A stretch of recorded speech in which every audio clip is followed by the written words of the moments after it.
Hello बच्चों, let's see this question. Let f of x is equal to square root of log x square plus kx plus k plus 1 upon x square plus k.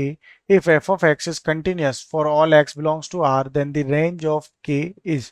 तो k की range हमें यहाँ पे find करनी है. तो हमें गिवन है यहाँ पर function f of x is equal to log x square plus K X plus K plus one divided by x square plus के, और ये न्यूमरेटर वाला जो पार्ट है ये स्क्वायर रूट में है. अब ये क्या है हमारा, ये एफ ऑफ एक्स हमें गिवन है कि दिस इज कंटिन्यूस. कॉन्टिन्यूस, ठीक है. अब ये अगर कॉन्टिन्यूस होगा और यहाँ पे ये जो डिनोमिनेटर वाला पार्ट है, ठीक है, तो उसके लिए अगर हम सबसे पहले देखें तो एफ ऑफ एक्स जो है यहाँ पर is defined for all X belongs to R. ठीक है, ये हमें यहाँ पर गिवन है. और ये जो एक्स स्क्वायर प्लस के हैं ये इक्वल टू जीरो नहीं हो सकता, बिकॉज डिनोमीटर जीरो हो गया तो कंडीशन अनडिफाइंड हो जाएगी. तो अगर एक्स की वैल्यू यहाँ पर जीरो भी है सपोज, तो के इज नॉट इक्वल टू क्या आ जाएगा, जीरो आ जाएगा. अब जो न्यूमरेटर वाला पार्ट है हमारा, वो न्यूमरेटर वाले पार्ट को हम यहाँ पर सॉल्व करेंगे. तो वो क्या है, log X square plus K X plus K plus one, ये क्या होना चाहिए, greater than equal to zero. और X square plus K X plus K plus one, ये होगा हमारा ग्रेटर देन जीरो. इसको यहाँ से सिंप्लीफाई करेंगे तो दोनों साइड पे अगर हम देखें तो ये कंडीशन क्या हो जाएगी हमारी, X square plus K plus one is greater than equal to one, because log zero यहाँ चला जाएगा दोनों साइड में.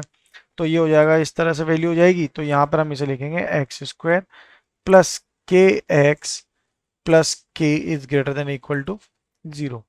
तो यहाँ पर एक्स स्क्वायर कोफिशिएंट क्या है, coefficient of X square is A, that is equal to one. अब ये क्या है, ग्रेटर देन जीरो है, तो इसका जो ग्राफ बनेगा वो क्या बनेगा, ऊपर की साइड, यानी कि अपवर्ड पैराबोला बनेगा. इस तरह का ए की वैल्यू ग्रेटर देन जीरो होती है तो पैराबोला कैसा बनता है, अपवर्ड बनता है.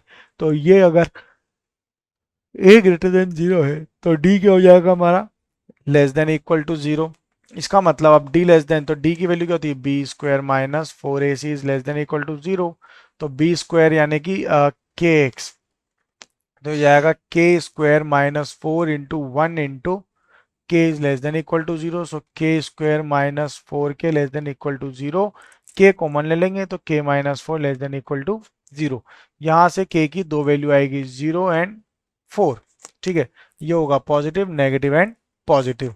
अब ये वैल्यू क्या है, लेस देन इक्वल टू, यानी कि जीरो से चार जो है हमारी वैल्यू अगर हम देखें तो वैल्यूज क्या क्या आ रही है इसकी, जीरो टू फोर के बीच में आ रही है. तो के बिलोंग्स टू क्या हो जाएगा यहाँ पे, जीरो टू फोर, जिसमें फोर भी क्या होगा हमारा इंक्लूडेड होगा. बिकॉज यहाँ पे के की वैल्यू यहाँ हमारी जीरो से फोर के बीच में हो सकती है, और के भी हो, के इक्वल टू फोर भी हो सकता है, बट के इक्वल टू जीरो नहीं होगा. So our final answer is k belongs to 0 to 4, where brackets are open and close.